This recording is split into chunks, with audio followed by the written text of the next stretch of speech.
So good, so good, so good. Rasanya nggak mau berhenti ya. Aduh, tepuk tangan dulu buat tim musik ya. Terima kasih, luar biasa sekali. Kita bisa menikmati pujian penyembahan yang sungguh sangat indah sekali. Terima kasih Pak Jerry Wowor sudah memimpin dalam pujian penyembahan. Terima kasih untuk semuanya. Kita akan masuk sesi 4 ya. Hamba Tuhan satu ini dikenal di kalangan anak muda. Sudah pada tahu semuanya, justru nggak jauh dari kita, tetangga kita sendiri juga, teman saya di DPDI Elohim Sidoarjo. Pak Tatang Haryadi, Pastor Tatang Haryadi melayani banyak anak muda dan terima kasih untuk beliau untuk hasil bannernya ini. Bagus bukan? Ya. Itu hasil karya Pak Tatang. Pak Tatang akan membagikan satu topik yang sangat relevan sekali, relate sekali dengan kita kehidupan anak-anak muda. Kita mau dengarkan ya. Nggak boleh ngantuk karena ini jam-jam ngantuk. Silakan Pak Tatang, Pastor Tatang, silakan.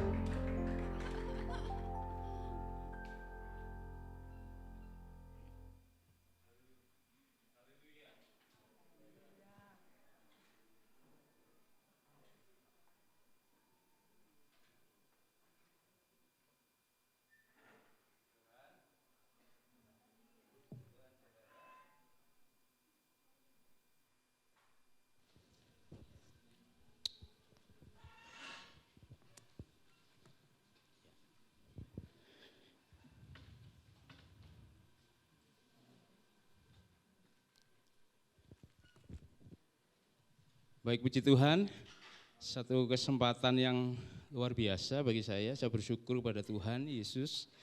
Juga berterima kasih kepada Foursquare, dalam hal ini diwakili Pastor Jim dan Lily, juga kepada panitia yang sudah mempercayakan satu topik ini kepada saya. Sebentar, saudara.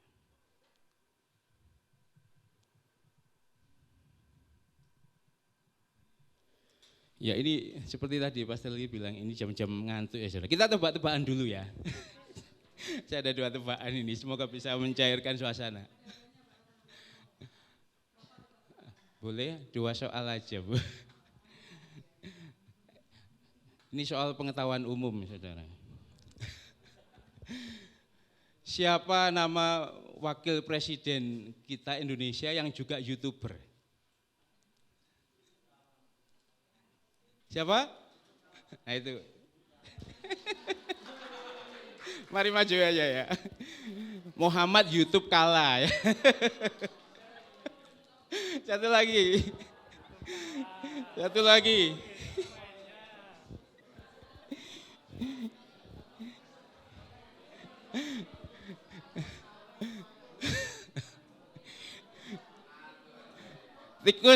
Tikus yang kakinya 2. Ya itu ya, Mickey Mouse. Bebek yang kakinya 2. Ya itu benar ya. Ini silakan, ayo. Cuma 2 tebakan aja. Silakan. Oke, puji Tuhan. Saya bersyukur ada di tempat ini, sebuah kehormatan saya berdiri di tengah-tengah anak-anak hamba Tuhan. Ya saudara ini generasi luar biasa menurut saya ya. Tidak semua, dan saya percaya tidak kebetulan, saudara menjadi anak-anak hamba Tuhan. Ya, saya ingin perkenalkan diri saya dulu ya saudara. Nama saya Tatang Haryadi, seperti tadi disampaikan oleh Bu Lili, saat ini saya staf full timer di gereja GPDI Elohim Sidoarjo, pengembalaan dari Bapak Franklin dan Ibu Nina Lumoindong. Jadi kurang lebih 2010 kalau tidak salah start saya full time. Sebelum itu desainer ya saudara di Ardiles ya saudara, kalau saudara tahu di daerah Tanjung Sari sana. Tapi kemudian gembala ingin sebuah pelayanan yang ya berkembang, mutu, kualitas, perlu 1 orang full timer gitu. Beliau ajak saya untuk masuk gitu. Dan kurang lebih berapa ya? Kurang 15. Ya 13 tahun ya saudara, 13 tahun. Ya saya ketemu istri saya di gereja itu, kami menikah. Istri saya sudah berpulang duluan, saudara, rumahnya sudah jadi di surga, di kekekalan. 2020 kemarin berarti 3 tahun. Beliau ini pulang seperti permintaan beliau setelah 4 bulan kanker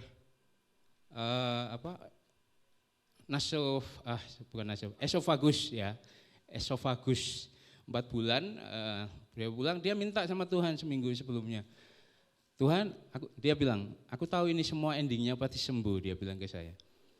Tapi sembuh di sini, di dunia atau di kekekalan, dia bilang. Itu terserah Tuhan. Tapi aku minta kalau memang sembuh di kekekalan, pas ulang tahunku aja. Dan Tuhan jawab, saudara, tanggal 10 bulan 10 2020 jam 10 malam. Itu luar biasanya Tuhan. Saya melihat di situ Tuhan kita itu Tuhan yang hidup, saudara. Tuhan yang kita layani, Tuhan yang saudara layani, yang orang tua saudara layani, itu Tuhan yang hidup. Saya masih sekarang dengan 2 anak saya ini ya menjalani. Saya percaya kalau saya belum pulang, saya tanya sama Tuhan, kok saya belum ya Tuhan? Berarti masih ada kesempatan. Ada hal yang belum selesai. Termasuk siang hari ini ya saudara. Termasuk siang hari ini Tuhan sudah tahu, Dia Allah yang Maha tahu. Saya diminta Tuhan, dipercayakan untuk berbagi kepada saudara ya. Ya, jadi di GBD Elohim saya juga dipercaya di sebuah komsel ya saudara. Jadi ini komsel saya, namanya Joseph Jua. Setiap hari Jumat komsel ini kami membangun dengan istri. Kami tahu tujuan pernikahan itu pasti ada hal yang lebih besar yang tidak bisa kita kerjakan waktu kita single. Jadi waktu itu kita cari apa ya, akhirnya Tuhan jawab, buat komsel keluarga. Kami buat 2016. Tahun pertama multiplikasi saudara. Tahun pertama Tuhan kirim banyak keluarga saudara. 34 kakak kita langsung membelah. Kemudian jadi Joseph 3, waktu itu Joseph 3 sekarang berkembang, saya lihat sudah 30 kakak. Kesulitan belum punya leader saudara. Saya pun ada 24 bangun leader, attitude attack ya saudara. Attitude-nya karena sudah dimuridkan, ya malah keluar dari komsel gitu. Jadi sampai sekarang pergumulannya membangun leader yang baru gitu ya saudara.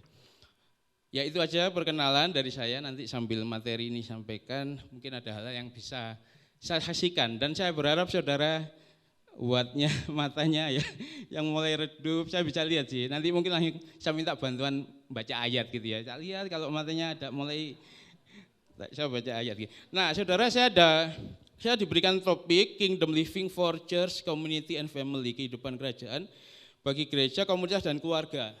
Saya ada materinya, saudara bisa, PPT-nya ini saudara bisa download, scan itu. Karena saya melihat takutnya ada yang tidak tersampaikan gitu ya saudara. Karena ini kan 3 area, keluarga, gereja, tapi saudara tetap dapatkan utuh materinya ya. Kalau misalnya tidak bisa download itu, di panitia juga ada, bisa nanti minta ya saudara. Oke, kita akan bicara tentang topik ini ya saudara. Semangat saudara ya, amin ya. Ya, untuk kita bisa menghidupi nilai-nilai kerajaan surga, saudara, saya pribadi berpikir harus dimulai memang dengan kesadaran bahwa kita ini warga kerajaan surga. Kita sudah diberkati dengan sesi-sesi yang sebelumnya, dari sejak sesi pertama tentang kita ini duta kerajaan surga. Kita belajar bahwa tadi pagi bahwa kita harus cari dulu kerajaan Allah dan kebenarannya. Lalu kita juga belajar harus semakin punya hubungan intim dengan Tuhan. Kak Esi tadi sampaikan bahwa kita harus patuh dengan kehendak Tuhan. Nah saudara, ada satu ayat dalam Kolose 1 ayat 13. Nah ada beberapa versi saudara, saya cantumkan di situ. Dikatakan Kolose 1 ayat 13, Ia telah melepaskan kita dari kuasa kegelapan dan memindahkan kita ke dalam kerajaan anaknya yang kekasih. Versi firman Allah yang hidup, Ia telah membebaskan kita dari kerajaan iblis serta membawa kita ke dalam kerajaan anaknya. Versi terjemahan sederhana Indonesia katakan, Ya Allah, Engkau sudah melepaskan kami dari kuasa gelap dan menjadikan kami warga kerajaan anakmu yang sangat Engkau kasih. Jadi saudara dan saya, kita ini punya 2 kewarganegaraan. satu sifatnya sementara di dunia ini ya. Kita sebagai orang Indonesia, satunya itu sifatnya kekal. Kalau kita warga negara dunia ini, saudara, identitas kita otomatis kita dapat. Waktu kita lahir, saudara kemudian dapat surat lahir ya. Kemudian urus akte, saudara dapat NIK, masuk di KK, saudara, dapat akte kelahiran, saudara diakui sebagai warga negara, saudara. Saudara kemudian umur 17 tahun kita terima KTP, kita punya hak pilih, sebentar lagi pemilu, saudara. Yang 17 tahun saudara punya hak pilih yang harus digunakan. Tapi kita juga ini anak-anak kerajaan surga. Kita harus paham itu, paham. Kita harus benar-benar sadar itu. Bahkan identitas kita di warga kerajaan surga ini sudah dirancang Tuhan jauh sebelum kita lahir. Dikatakan firman Tuhan di kitab Mazmur, selagi kita masih bakal anak, Tuhan telah merancangkan hari-hari yang akan kita jalani. Kita sudah disusun. Jadi alangkah bijaksananya saudara dan saya sembari mempelajari bagaimana ya aku jadi warga negara Indonesia yang bisa memberikan dampak positif, memberi bangga bangsa ini, saudara berprestasi, saudara ngasih sumbangsi positif. Tapi juga gimana caranya aku sebagai warga kerajaan surga, tempat kita nanti kita kembali nanti saudara, kita juga memberikan sumbangsi yang positif. Sumbangsi yang positif. Karena gini saudara, sekalipun dunia ini sementara ya, apa yang kita jalani di dunia sementara ini menentukan apa yang nantinya di kekekalan. Kalau saudara dan saya selama di yang sementara ini bergaulnya sama Tuhan, di kekekalan kita tinggalnya sama Tuhan. Dengan siapa kita bergaul karib, di kekekalan dengan pribadi itu kita tinggal. Tapi kalau kita menjauh dari Tuhan, hidup masih kembali dalam kerajaan si iblis, di mana nanti kita tinggal? Ya di mana iblis nanti tinggal. Jadi sekalipun sementara, ini sangat-sangat menentukan di kekekalan nanti kita seperti apa. Dan kita perlu sadari ya saudara, dunia ini memiliki prinsip dan nilai yang berbeda, bahkan bertolak belakang dari surga.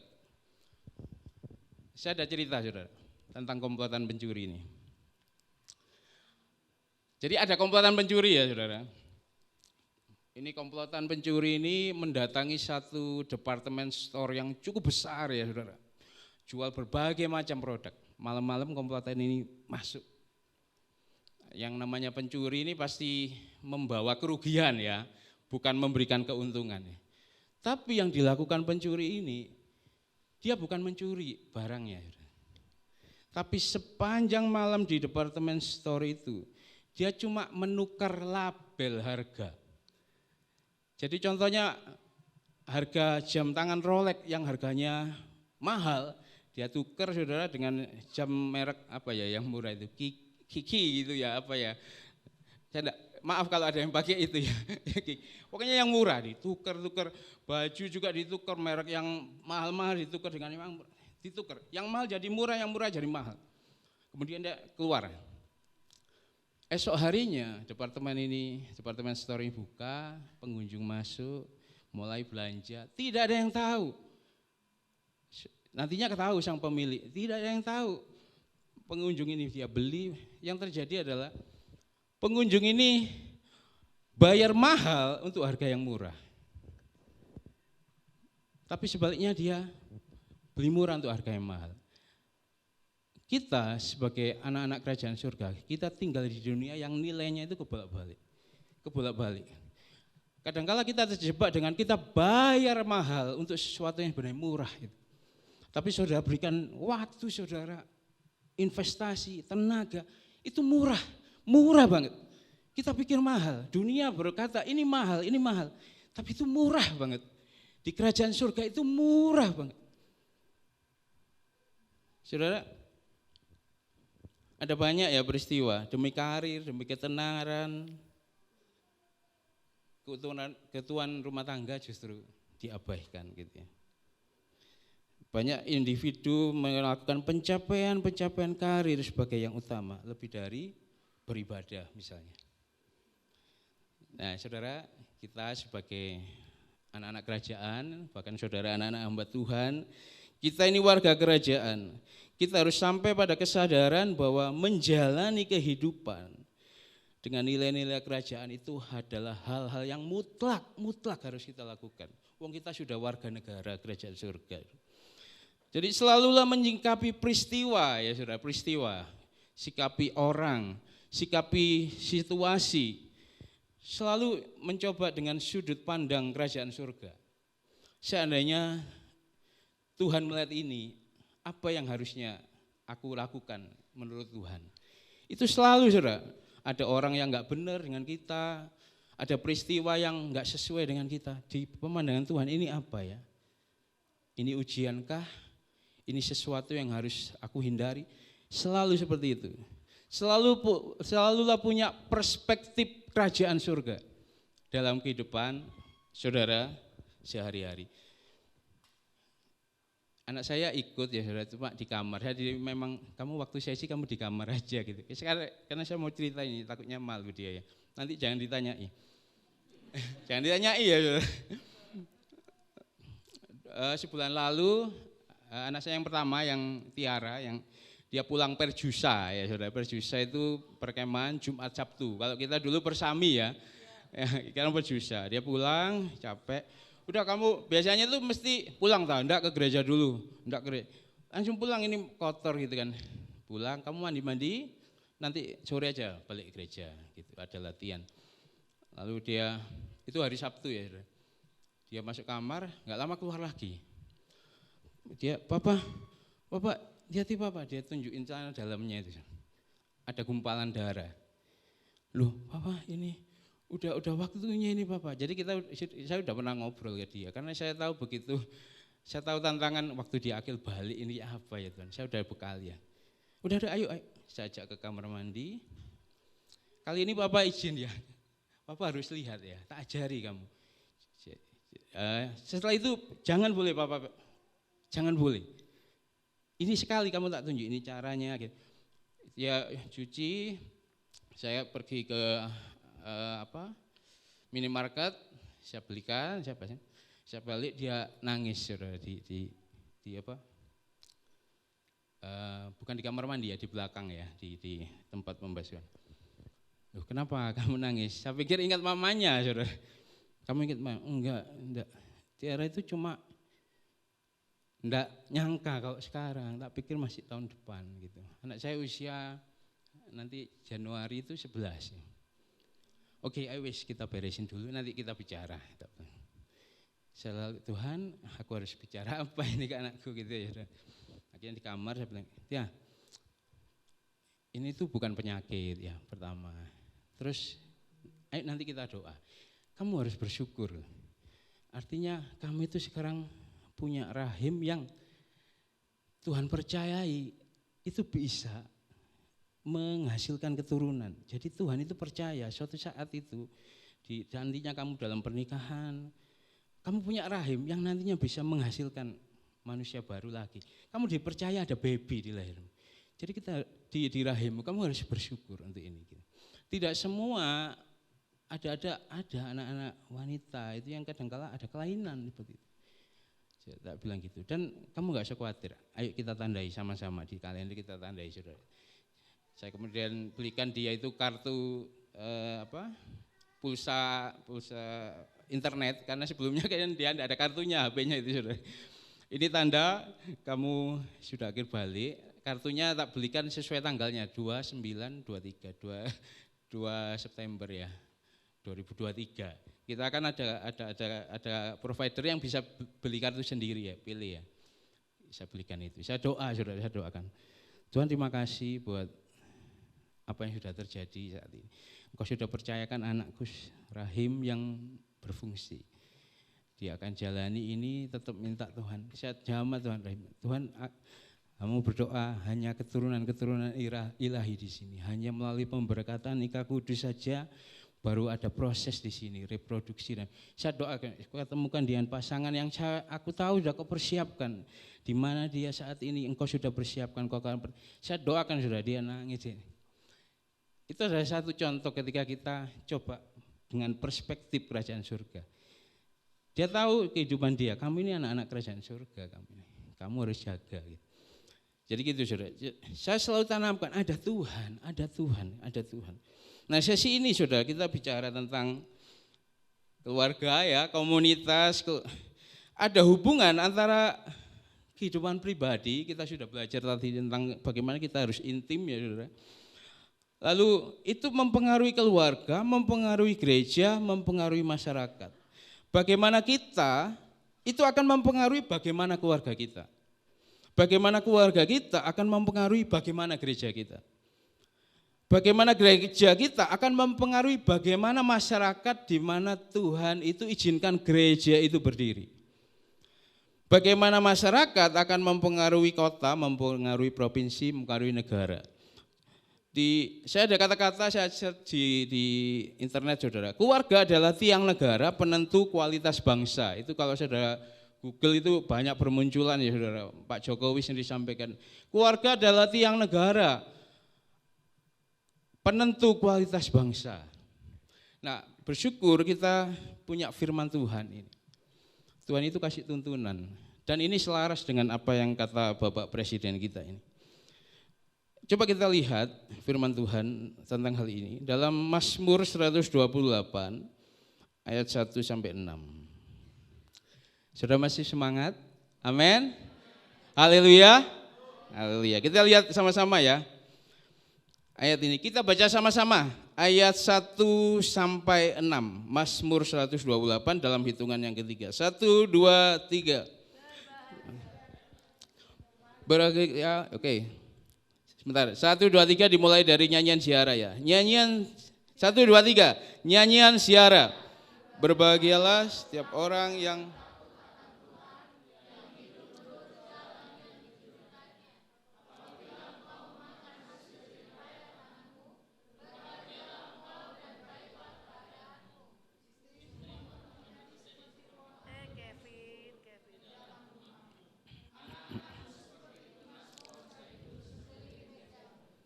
sungguhnya demikianlah akan diberkati. Ya, Tuhan memberkati engkau dari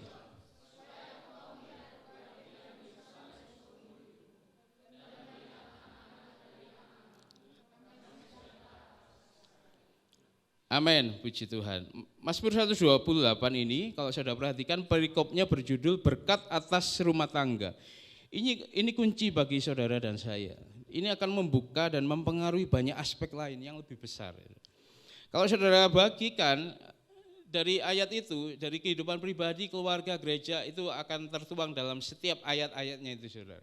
Di next slide saudara, jadi pembagian ayat ini dimulai dari kehidupan pribadi, keluarga, gereja, lalu masyarakat dan bangsa.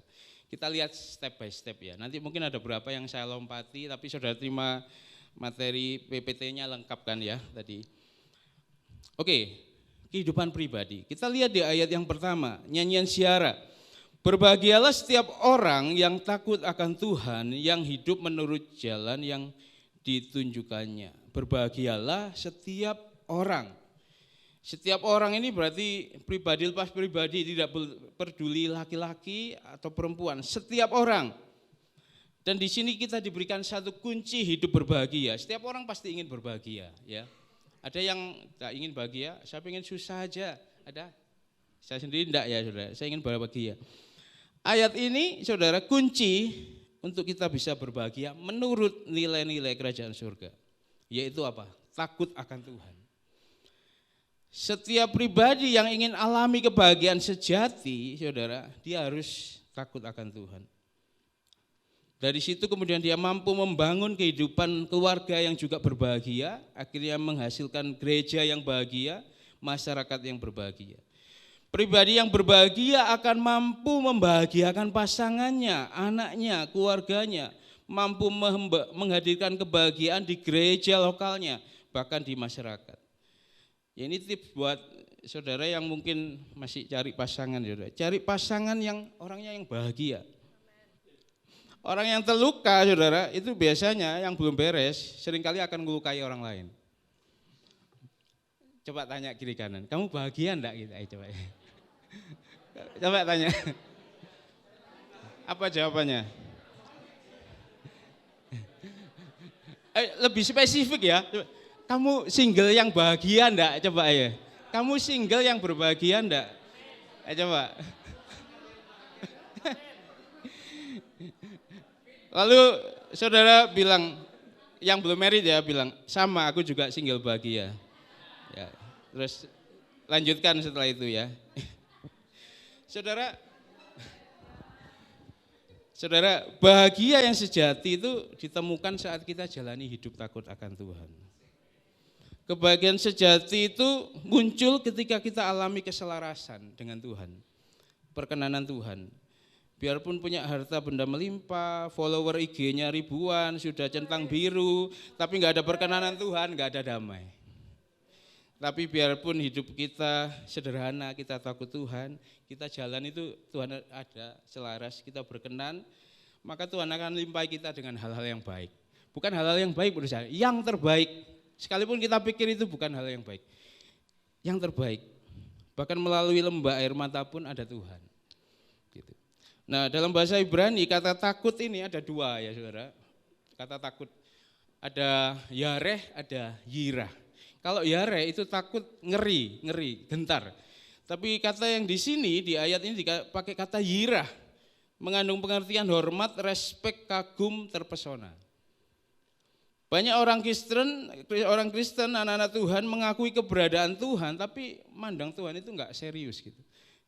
Enggak hormat, enggak respek. Tuhan ada enggak? Ada gitu. Tapi hidupnya enggak mencerminkan sikap hormat sama Tuhan, enggak respek. Saya bayangkan gini saudara di perempatan lampu merah, saudara kelihatan kuning ya saudara, oh enggak ada polisi saudara. Coba pet aja, tancap gas sebelum merah gitu. Kalau ada polisi beda lagi, kita taat ya gitu. Apalagi polisi tidur ya. Tapi seringkali polisi tidur lebih ngerem ya gitu. Malah takut gitu ya, kita rem ya kalau ada polisi tidur. Tapi Tuhan itu enggak hanya lihat, enggak hanya mantau, Dia itu berdaulat loh. Betapa kita harus lebih hormat, kita harus lebih respek sama Tuhan. Takut akan Tuhan artinya menganggap serius Tuhan, bukan menyepelekannya. Takut akan Tuhan artinya mengakui Dia Tuhan atas kehidupan saudara. Lalu kemudian kita menyesuaikan sikap kita, tindakan, perkataan, pikiran kita dengan hal itu. Takut akan Tuhan membuat kita menyusun prioritas hidup kita dengan semua aspek di dalamnya. Tempatkan Tuhan itu yang terutama. Di aspek ekonomi, aspek sosial, aspek apapun Tuhan yang terutama. Karena kita sadar akan kedaulatannya. Tuhan itu enggak cuma monitor kita, saudara. Dia take control. Dia pegang kendali. Maka keputusan-keputusan yang kita buat harus mempertimbangkan aspek rohani, aspek kekekalan nanti. Apa kata Tuhan ya? Apa kata Tuhan soal hal ini? Apa kata Tuhan soal hal ini? Membuat kita selalu memastikan hidup kita itu di jalan Tuhan. Sehingga kenapa kemudian berbahagia? Karena kita alami tuntunan, penyertaan ya saudara. Membuat kita alami kebahagiaan. Ada ayat firman Tuhan di Perjanjian Baru, saya lupa. Tuhan itu maha bahagia. Ada ayat ini. Jadi Dia itu maha bahagia. Kalau kita selaras, saudara, kebahagiaan itu mengalir deras dalam kehidupan kita.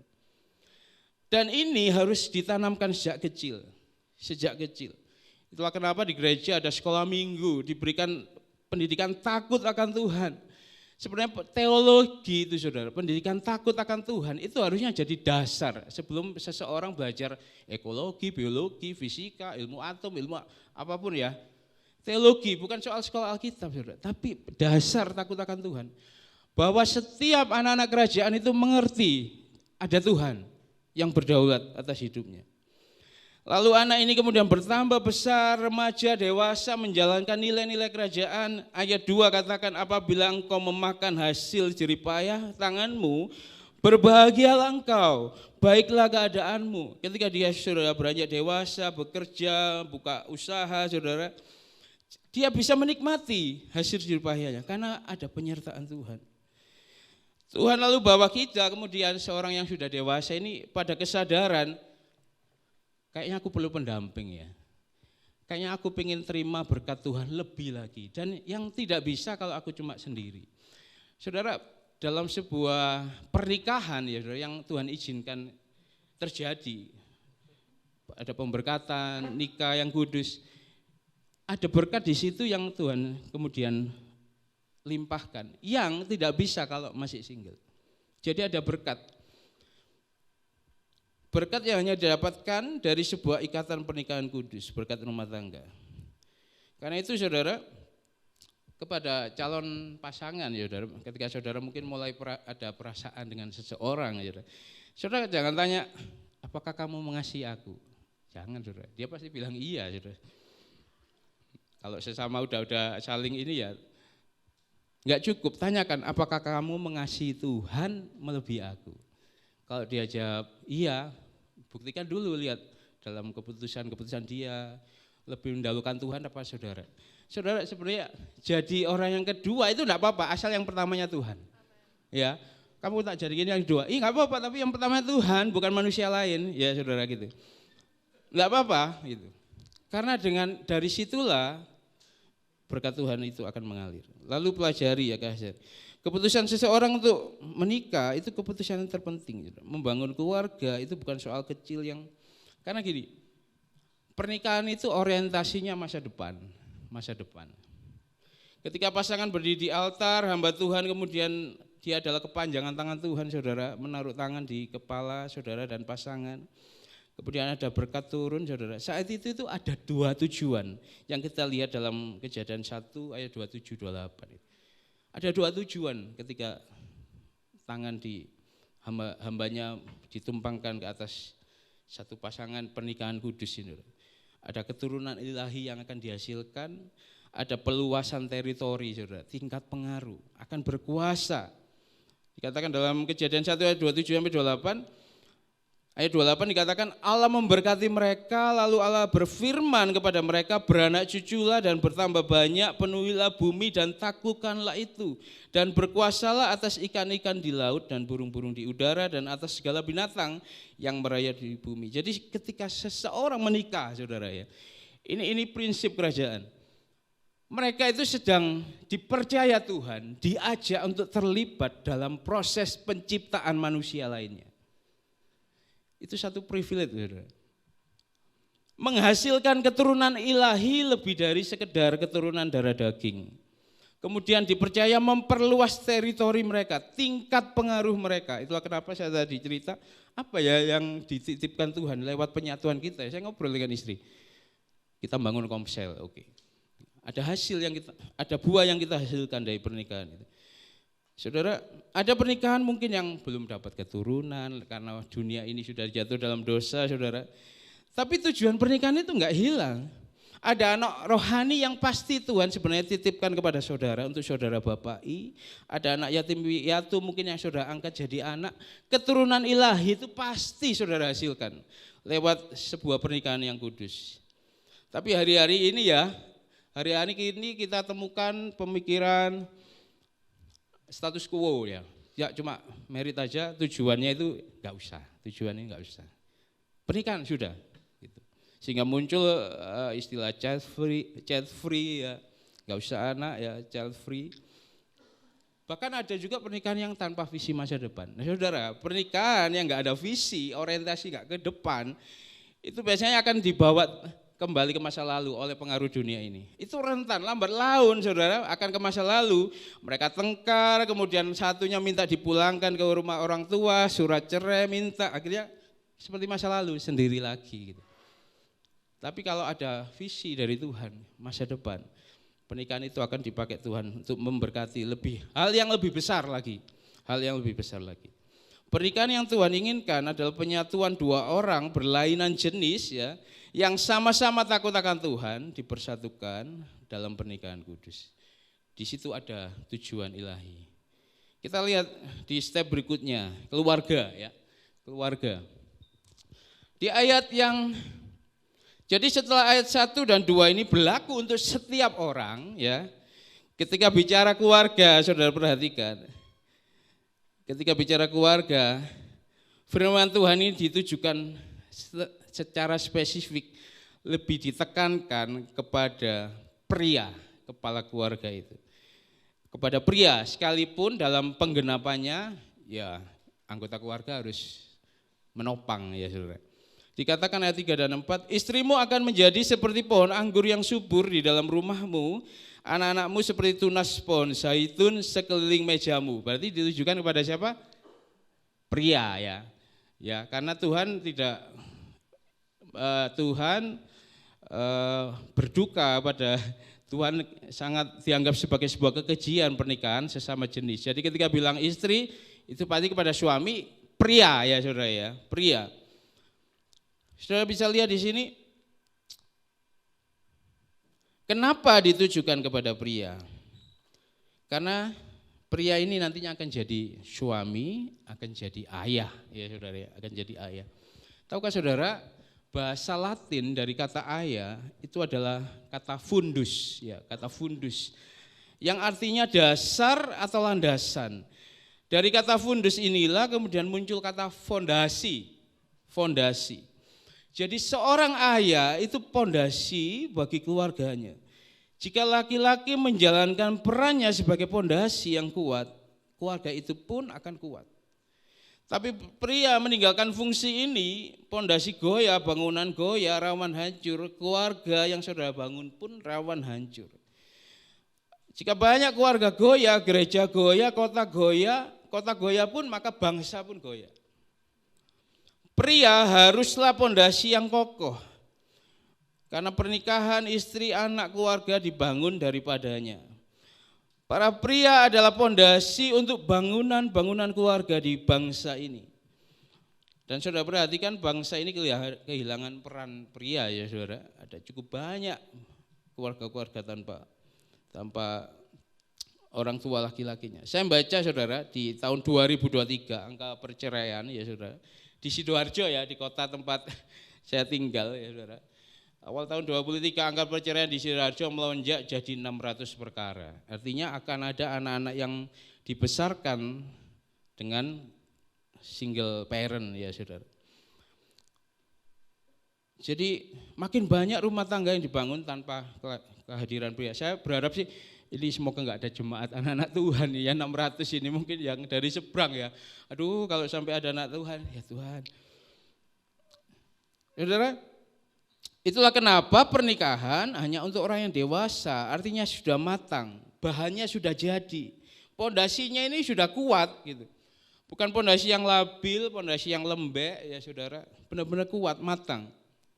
Nah berangkat dari inilah kemudian keluarga dibangun. Nah saja mungkin kita bicara lebih spesifik di ayat 3 ini. Saudara perhatikan, ketika kita ingin keluarga yang kuat, diberkati, menjalankan nilai-nilai kerajaan, tolak ukurnya adalah, saudara, saya mau kita lihat sama-sama yaitu sekeliling meja itu, sekeliling mejamu. Sekeliling mejamu. Saudara. Saya lihat hari ini kita duduknya melingkar ya. Sekeliling meja. Saya kemarin lihat postingan dari Pastor Jim. Ya Tuhan, aku mau ngomong sekeliling meja kok mejanya tak pikir model teater ya. Ternyata seperti ini. Saudara perhatikan, kunci keluarga bahagia yang diberkati bukan dari apa yang terhidang di atas meja, tapi dari yang ada di sekeliling meja. Di versi firman Allah yang hidup ayat 3 ini katakan bahwa sekeliling meja itu adalah sekitar meja makanmu. Sekitar meja makanmu. Jadi ayat ini mengajak kita fokus dengan apa yang ada di sekitar meja makan kita. Ini kunci keluarga yang diberkati. Firman Tuhan tidak sedang jelaskan apa yang harus ada di meja, di atas meja saudara. Enggak ada di situ. Di mejamu harus ada seperti ini, makanan 3 kali sehari, menunya ini ada daftar catering yang direkomendasi oleh firman Tuhan untuk saudara nikmati sepanjang minggu, tidak ada. Tapi apa yang terjadi di sekeliling meja? Di sana haruslah ada istri yang seperti pohon anggur, haruslah ada anak-anak yang seperti tunas pohon zaitun. Saudara bisa catat di kertas saudara. Mengapa istri seperti pohon anggur, mengapa anak-anak seperti tunas pohon zaitun? Bisa sebagai bahan diskusi atau perenungan saudara. Saudara coba tanya Tuhan itu. Saya ada jawabannya tapi tidak cukup untuk saat ini saudara. Kenapa pohon anggur ya? Kenapa enggak pohon kelapa ya? Kenapa enggak pohon durian? Kenapa pohon anggur? Kenapa pohon zaitun ya anak-anak itu? Kenapa enggak pohon bambu? Kenapa ya? Gitu. Keluarga yang diberkati itu bukan soal sajian di atas meja, ya saudara. Menunya mahal atau murah. Mengapa bukan soal itu? Karena yang ada di atas meja tidak menentukan kebahagiaan rumah tangga. Karena yang ada di atas meja tidak menentukan kekuatan sebuah keluarga. Ini bukan berarti firman Tuhan ngajak saudara makan ala kadarnya ya. Pulang dari sini ya sudah nasi pakai garam, ini katanya enggak peduli, yang penting ada istri, enggak ya saudara. Karena saudara juga diberkati Tuhan. Saudara perlu luangkan waktu ngajak keluarga makan di tempat-tempat yang cukup mewah, menikmati momen kebersamaan. Tapi itu bukan yang terutama. Gitu. Itu bukan yang terutama. Jangan jadikan hidangan di atas meja sebagai satu prioritas. Gitu. Sehingga yang justru jadi prioritas itu kita kesampingkan. Gitu. Sebagai kepala keluarga, tanggung jawab kita bukan hanya cari uang untuk apa yang terhidang itu mewah, selalu mewah. Enggak. Itu cuma satu aspek. Tanggung jawab pria, kita juga memenuhi kebutuhan jiwa dan roh istri dan anak-anak kita. Istri saudara adalah teman pewaris kerajaan surga, anak-anak saudara adalah anak-anak kerajaan, ahli waris kerajaan. Tanggung jawab para pria yang sudah berkeluarga untuk memastikan apa yang dialami oleh yang duduk di sekeliling meja itu. Ada banyak pria Kristen yang selalu fokus saudara, membuat di atas meja itu benar-benar yang terbaik. Tapi kemudian dia bayar terlalu mahal saudara. Keluarganya diambang perceraian demi mengejar itu saudara. Karena menu yang mahal tidak menentukan kebahagiaan, keharmonisan rumah tangga. Ada berapa ayat saudara? Oh ya ini ya. Amsal 15 ayat 17, lebih baik sepiring sayur dengan kasih daripada lembu tambun dengan kebencian. Lebih baik sekerat roti yang kering disertai dengan ketentraman daripada makanan daging serumah disertai dengan perbantahan.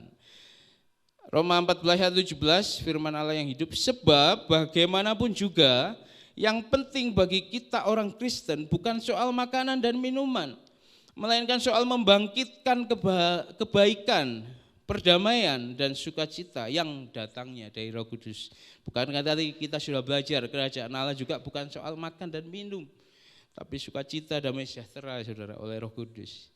Saudara lihat prioritasnya bukan di atas meja tapi yang terjadi di sekeliling. Bukan apa yang terlihat yang jadi prioritas, tapi justru hal yang tak tampak. Saudara bisa melihat mungkin istri, anak senyum-senyum, tapi saudara tahu enggak apa yang dialami dia dalam keseharian?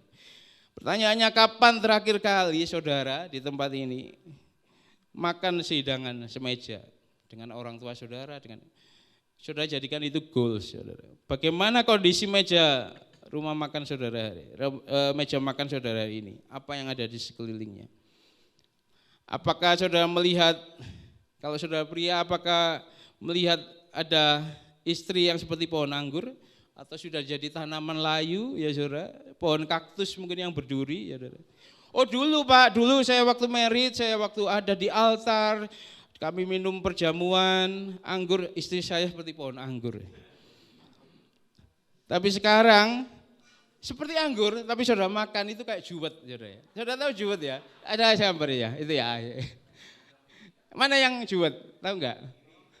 Yang ini ya, yang anggur. Sama saudara. Tapi saudara petik, loh kok asem gini. Itu ya. Berarti saudara itu bertanggung jawab, kok bisa gitu ya. Saudara turut berperan gitu. Anda punya andil para pria untuk bisa jadi seperti itu. Karena pohonnya aja udah beda, struktur pohon juwet anggur beda saudara. Dan jangan kemudian mulai melirik tanaman anggur tetangga atau tanaman kantor. Itu kok subur banget ya. Ada satu quote dari seorang hamba Tuhan, tanaman tetangga tampak lebih segar dan hijau, itu tanda saudara lupa merawat tanaman di rumah saudara. Bukan tanda untuk pindah ke rumah tetangga. Itu tanda saudara harus rajin menyiraminya. Sirami dengan apa? Firman Tuhan. Firman Tuhan. Kepada istri dan anak, saudara, jangan jadikan firman Tuhan pedang bermata dua, saudara. Jadikan itu air yang membasuh, air yang memberikan kelegaan. Hal-hal yang keruh di sepanjang hari, istri masak, istri apapun yang dilakukan, mungkin juga berkarir, anak-anak pulang dengan capek, saudara basuh dengan air, dengan firman Tuhan, dengan firman Tuhan. Haleluya. Ada amin istri-istri? Istri ya. Lalu bagaimana dengan anak-anak ya? Anak-anak. Saya sampai jam berapa lupa. Oke. Bagaimana dengan anak-anak? Apakah anak-anak kita seperti tunas pohon zaitun atau ilalang atau belukar? Pertanyaannya juga gini. Di mana anak-anak kita menikmati hidangan pagi atau siang atau malam? Kapan terakhir kali duduk bersama? Di mana tunas-tunas pohon zaitun ini tertanam, dapat makanan, alami pertumbuhan. Saudara, cara Tuhan merancang keluarga itu di sekeliling meja. Keluarga dipimpin, dibina, ditanamkan nilai itu sekeliling meja. Budaya orang Yahudi, ayah Yahudi ya saudara, itu membangun keluarganya sekeliling meja. Meja itu bukan hanya tempat untuk makan, itu tempat mendidik. Ketika seorang ayah Yahudi duduk di depan meja makan, dia enggak hanya ngisi perut anggota keluarga, dia nanamkan nilai. Dia mengumpulkan keluarga di sana lalu kasih direction, pimpinan, arahan. Di sana dia memimpin keluarganya untuk berdoa, dilatih di situ. Di sana dia mendengarkan kekhawatiran keseharian dari anak mereka, istri mereka. Di sana dia membagikan tanggung jawab pekerjaan. Di sana ada bahasan tentang pendidikan anak ke depan gimana ya, kamu akan sekolah di mana ya, rencana ke depan seperti apa. Diskusi bersama saudara. Di sekitar meja dia mengetahui teman sepergaulan anak-anaknya. Bahkan mata pelajaran apa yang saat ini dia sedang hadapi. Ketika ada anak yang cukup karib, dia sering banget dia cerita, ini nama ini mesti disebut, coba kamu ajak pulang sekolah ke rumah aja, ajak makan ayo. Dia pengen tahu, oh ini anakku, sahabat karibnya. Diajak makan, saudara. Diajak makan. Dalam budaya zaman itu, kaum pria itu enggak perlu didorong untuk itu. Mereka tahu bahwa itu tanggung jawab. Itu sudah budaya generasi ke generasi gitu. Turun temurun ya. Sekarang gimana budaya? Ada banyak yang terbalik, wanita yang kemudian ambil peran gitu. Baby sister pun wanita, saudara. Statistik, maaf para pria, saya pria, statistik pria. 4 jam sehari menonton TV atau gadget, 37 detik percakapan dengan anaknya. Ini statistik ya, saudara browsing di internet ada. Saat ini seringkali yang banyak dijumpai adalah meja makan yang kosong dari keluarga anak-anak Tuhan, keluarga-keluarga kerajaan surga. Saya ingat almarhum Bapak Ani Mande ya, kebetulan di sini ada anaknya Kak Hesi. Pernah dalam satu khotbahnya beliau katakan gini, ketika sebuah keluarga itu ayahnya kemana, istri kemana, anaknya kemana-mana. Ya, pernah bilang gitu. Orang tua ibadah di mana, anaknya ibadah di mana. Lalu Om Mande almarhum bilang, kenapa bisa begitu? Perhatikan meja makan. Mulai dari situ, biasanya kosong. Sekeliling meja itu kosong. Hidangannya ada hidangannya. Istri sudah masak, menu rumah, ditunggu nggak pulang, nggak kasih kabar, dimakan sendiri atau ditelepon aku udah makan di kantor. Anak-anak pesen GoFood ya saudara, makan masuk kamar sendirian atau nongkrong sama teman-temannya di kafe. It's okay. Tapi berapa lama? Sehari, 2 hari, akhirnya berhari-hari. Dari hal yang jasmani itu, hamba Om Mandi bilang, merembet ke yang rohani. Menu jasmani beda-beda, menu nilainya pun berbeda, meja makan berbeda, menu rohani pun lambat laun berbeda. Saudara, sekalipun di sini ada yang belum married, ya ada yang sudah married, saudara sebagai anak-anak hamba Tuhan, kita perlu berikan waktu, tenaga, berikan sumbangsi untuk hal ini ya saudara. Luangkan waktu dengan keluarga. makan bersama. Karena di situ Tuhan hadir itu. Sedang menanamkan nilai-nilai kerajaan. Bangun. Mungkin kadangkala yang kuliah luar kota jarang waktu pulang makan bersama.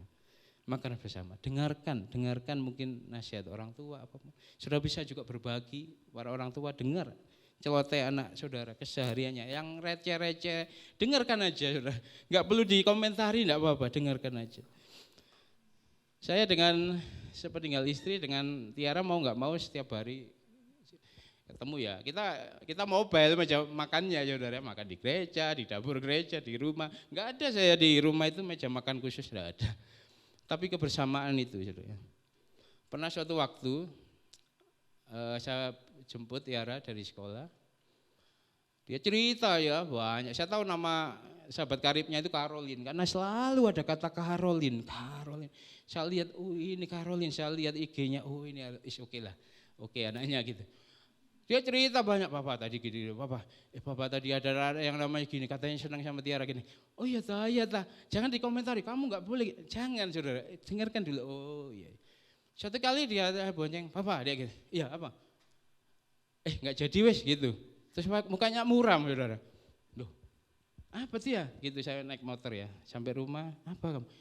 Nggak wes, nggak jadi. Terus dia diem, lihat WA grup teman-temannya, dia itu PR bagi saya apa ini? Karena wanita itu kan ya, walaupun anak-anak ya, kita tahu belajar psikologi ya, berapa ribu kata itu ya. Ya, kalau sampai ini kemana kata-katanya ini ya? Jangan sampai ke teman-temannya, ke orang lain, papanya enggak kebagian. Dia pasti chatting itu banyak. Terus saya, ya Tuhan itu Tuhan, aku minta hikmat. Saya itu buka IG, lihat promonya McD itu loh saudara. Ada Eugene, promonya Eugene. Anak-anak kita Eugene dan Siti loh saudara. Udah gak Blackpink, gak apa ya. Ini salah. Ayo makan yuk gitu. Kembali meja makan ya.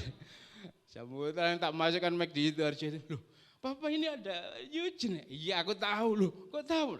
Tahu lah. Makanya kamu cerita apa? Tahu lah. Beli. Saya tahu besok promonya ini kan ini. Saya nggak mau saudara ya dengerin lagunya sekalipun saya nggak seneng. Super saya itu ya saudara. Tapi kita harus relevan ya saudara ya. Relevan.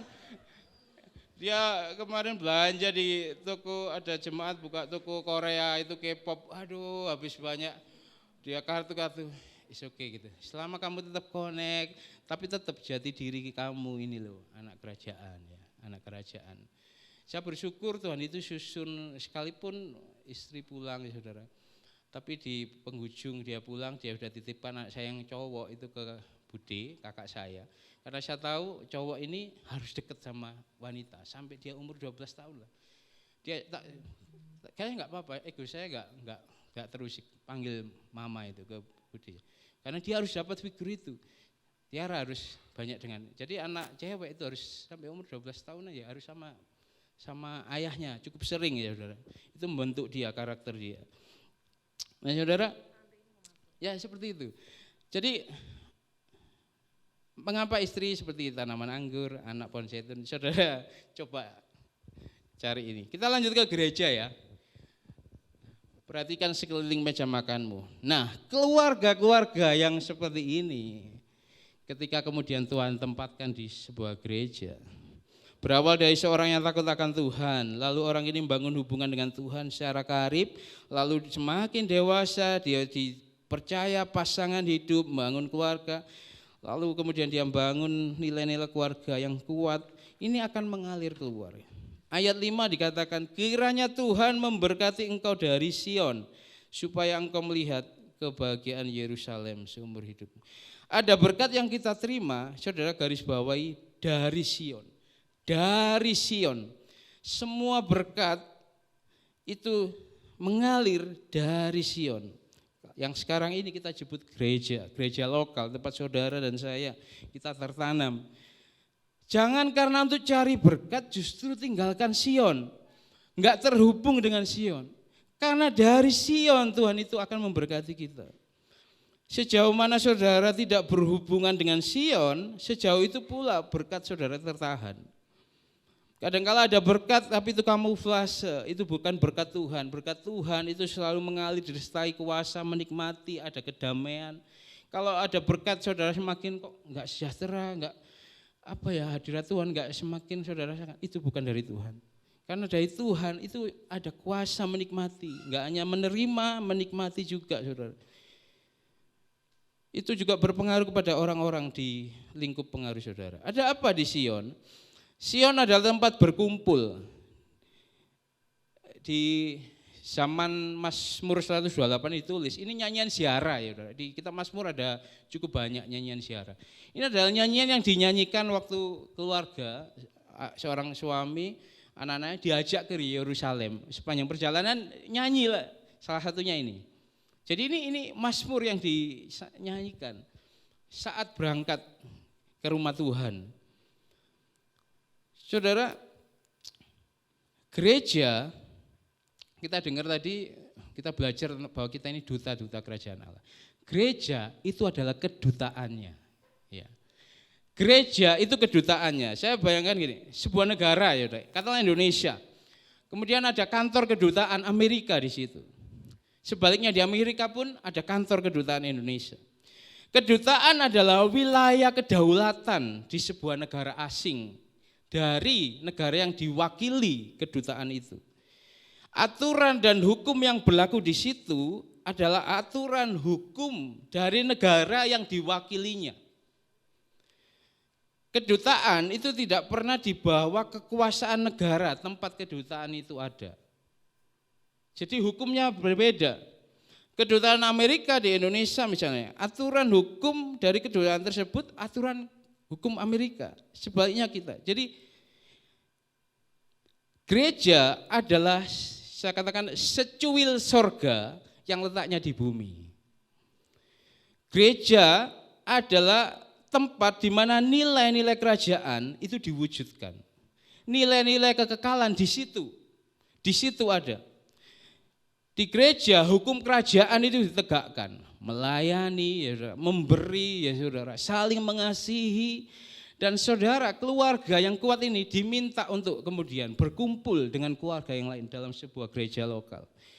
Ketika seorang warga negara misalnya saudara ya, Indonesia alami masalah misalnya di negara asing, dia lari ke kedutaan, dia akan dapat perlindungan saudara, dia ada dapat perlindungan.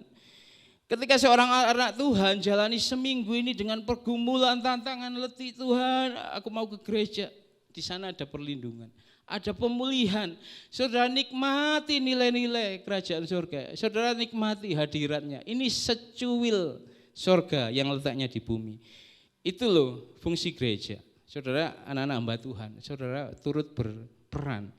Orang tua saudara membangun satu gereja, merintis, mungkin sekarang masih berkembang. Saudara bertanggung jawab untuk memastikan ini adalah secuil surga yang letaknya di bumi. Nilai-nilai yang diwujudkan dalam gereja ini yang kemudian dialirkan oleh setiap warga gereja keluar. Ketika mereka pulang, ibadah, kembali ke masyarakat, ke pekerjaan, dia transferkan nilai itu. Itulah berkat dari Sion dia bawa, saudara, dialirkan kemanapun Tuhan percayakan dalam kehidupannya. Saudara bayangkan hari Minggu setiap kepala keluarga, ajak anggota keluarganya saudara datang ke secuil surga ini. Dia kembali pulang dengan satu sukacita surgawi, semangat baru saudara, ke masyarakat, jalani Senin sampai Sabtu, aktivitas, ada tantangan, ya ada pergumulan, ada tanggung jawab, tapi nilai-nilai itu dia tanamkan, dia kembali lagi. Besoknya di minggu berikutnya dia tanamkan. Saudara akan nikmati berkat yang lebih besar dari gereja dibanding cuma dengan keluarga saudara. Karena di situ ada komunitas, kawanan domba Allah dikatakan. Ada berkat yang lebih lagi yang saudara akan terima. Itulah sebabnya Ibrani katakan janganlah menjauhkan diri dari pertemuan ibadah. Saya ini sejak kecil jelang lulus SMA, ayah saya pergi ya saudara. Bukan pulang ya, pergi pindah ke lain hati ya saudara. Sampai sekarang belum ketemu sampai sekarang. Kemana ini? Saya dengan ibu ya sudah nanti capek pulang ya ada rumah dia gitu. Ibu saya kita tidak cerai ya saudara. Tapi saya dengan ibu saya ini dididik disiplin. Saya dulu bergereja di Pak Simamora, gereja Cornelius ya, dengan Moses ya. Saya udah ibu saya latih itu pokoknya dari rumah di daerah Kapas Baru lewati gang-gang sempit ada berapa kilo itu. Ya ibadah remaja, ibadah kaum muda, kalau apalagi pelayanan, kalau Natal itu latihan, segala macam. Jalan kaki saudara, kita sekeluarga itu. Sekeluarga. Waktu saya ditawari Ibu Nina untuk bergabung, saya nggak tanya ibu saya karena tahu jawabannya. Ya udah keluar dari Adiles, masuk. Ibu saya pasti gitu karena yang penting ke gereja gitu ya. Saya pernah nganggur 4 bulan, ibu saya nggak pernah tanya, ya apa kamu? Ya sudah, yang penting ke gereja kamu, udah pelayanan, nanti dikasih diganti gitu. Tapi saya masuk GBD Elohim 2 tahun saya nggak pelayanan ya udah. Cuma ibadah pulang. Saya dengar dari kakak saya, ibu itu setiap malam nangis, Tuhan tolong datang, Tuhan tolong carikan dia pelayan. Nangis setiap malam. Saya baru tahu, ya Tuhan aku waktu nganggur gak ditangisi, ini gak pelayan. Gitu saudara. Jadi penting untuk terkonek dengan Sion ya. Terkonek dengan Sion. Terkonek dengan Sion. Kita berkumpul di gereja bukan hanya berkumpul, ada tujuan Tuhan. Tuhan akan lepaskan kita ke masyarakat. Ada masyarakat yang harus kita berkati. Dari situlah kemudian masyarakat itu akan berkembang. Di pemerintahan saudara, di ekonomi, di dagang, pendidikan, aspek banyak ya. Tapi kalau ada anak-anak Tuhan, itu kita akan memberikan perbedaan. Gereja boleh memberikan dampak. Coba ada slide peta itu ya, ini sebagai slide terakhir. Jangan bayangkan Indonesia dulu lah, kita di region Jawa Timur. Saudara bayangkan ada 18 itu ya, wilayah di Jawa Timur. Gereja saudara ada di mana gitu. Saudara tinggal di mana. Saudara bayangkan satu saja, anggaplah si A ini, dia tinggal di Kediri misalnya. Dia bekerja di gereja yang ada di Kediri itu. Dia ini tinggal membangun keluarga yang kuat, kemudian berjemaat di satu gereja itu akan memberikan dampak kepada Kediri itu satu gereja. Bagaimana kalau 2 gereja, 3 gereja? Itu multiplikasi, saudara, multiplikasi. Itulah kenapa kerajaan Allah itu harus dibagikan, dihidupi, dimulai dari pribadi, keluarga, gereja, dan kemudian masyarakat.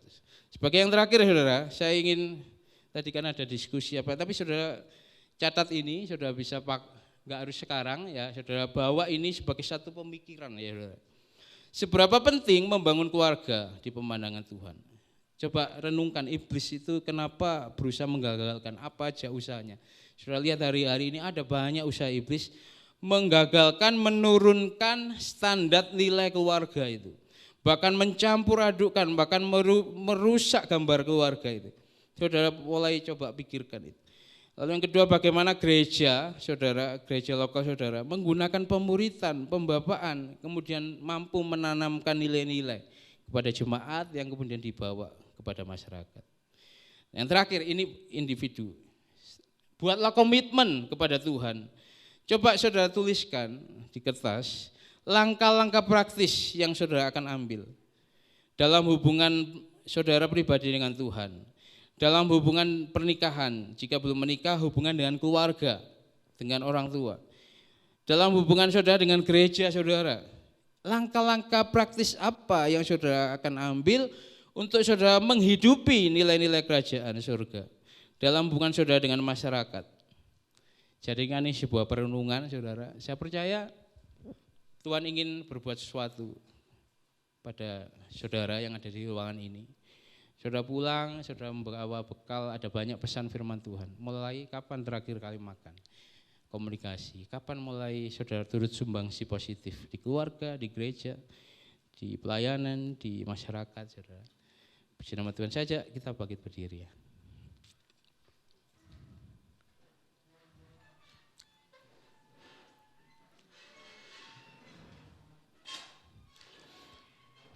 Mari kita angkat pujian, Kaulah segalanya di dalam hidup.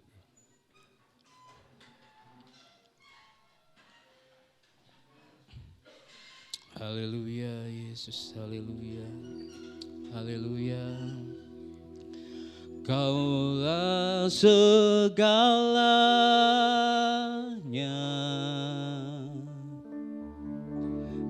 dalam hidupku.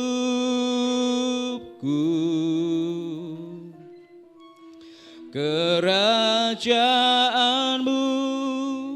kebenaranmu, itu bagianku.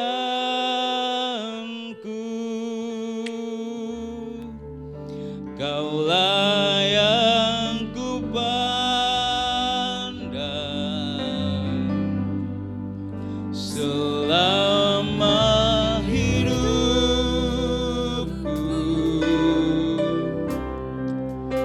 mengasihimu, memuliakanmu, Bapa, dan Kaulah segalanya Tuhan. Kaulah segalanya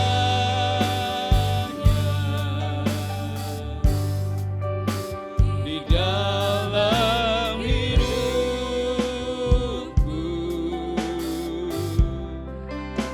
Kerajaanmu, kebenaranmu, itu bagianku.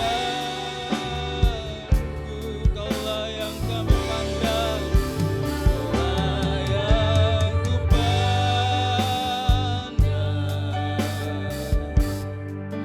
selama hidupku, mengasihimu, memuliakanmu, Bapa, dan Kaulah segalanya.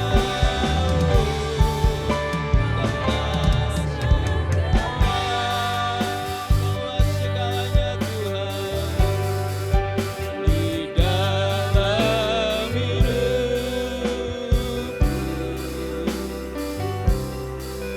Kerajaanmu, kebenaranmu, itu Kaulah yang kami pandang, Kaulah yang ku pandang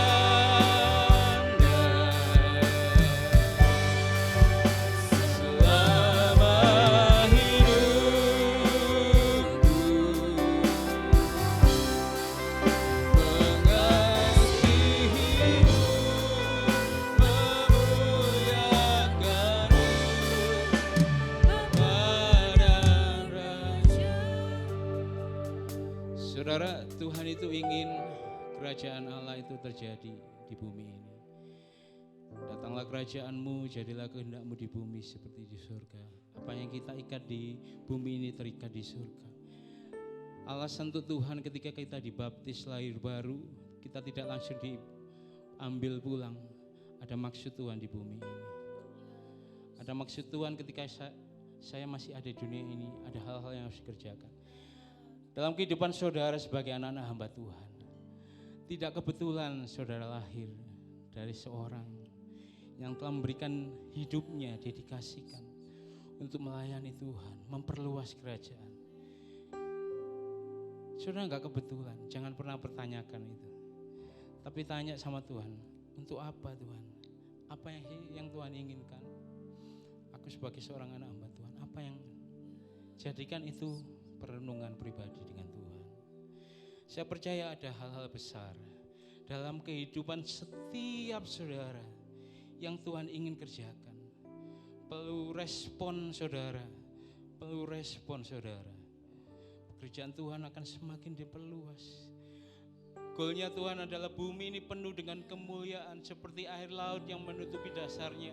Bukankah itu asal mulanya Tuhan kemudian ciptakan Adam dan Hawa? Pernikahan dibentuk karena tahu Adam tidak bisa sendirian untuk berkuasa di seluruh bumi ini. Dihadirkanlah Hawa. Karena penyatuan mereka melahirkan keturunan ilahi, generasi-generasi penyembah, generasi-generasi yang mampu memperluas nilai-nilai kerajaan surga di dunia yang sudah jatuh dalam dosa ini. Dan saudara dan saya diajak Tuhan terlibat. Bumi ini kerinduan Tuhan, penuh kemuliaan Tuhan. Seperti air laut menutupi dasarnya. ada penyembah-penyembah. Saudara perhatikan ini, ketika kita angkat tangan sama Tuhan di ruangan ini, kita oh haleluya, kita sembah. Ada satu pribadi yang gak senang. Kenapa? Ketika dia lihat ciptaan Tuhan ini, generasi keturunan Adam ini angkat tangan. Pribadi ini diingatkan, itu loh dia dulu. Dia dulu itu loh tugasnya. Dia jengkel, saudara. Itu dulu tempatku itu. Diambil alih oleh anak-anak Tuhan. Itulah kenapa saudara, kenapa setiap kali kita menyembah ada kalanya kita banyak sekali hal-hal yang membuat kita dibelokkan. Hari ini kita lupa menyembah, kita bekerja kita lupa dedikasikan buat Tuhan. Karena iblis gak senang. Setiap kali anak Tuhan angkat tangan, terkoneksi dengan surga. Iblis lihat itu, aduh, itu aku dulu, itu aku.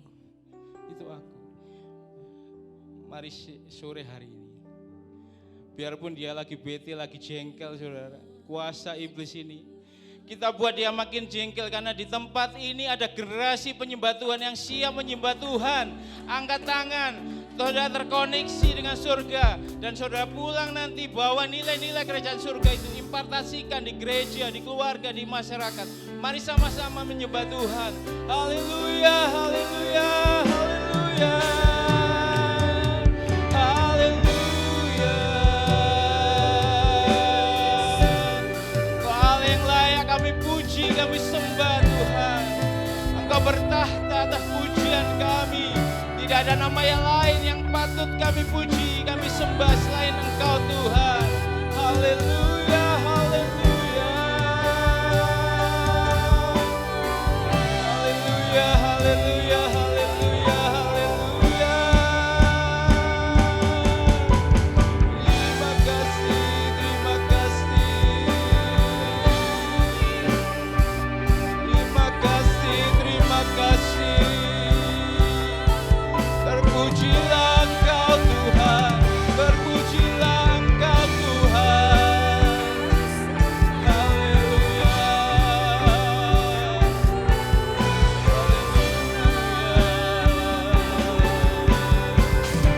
Terima kasih. Terima kasih. Terima kasih Tuhan, terima kasih. Haleluya, haleluya, haleluya. Ku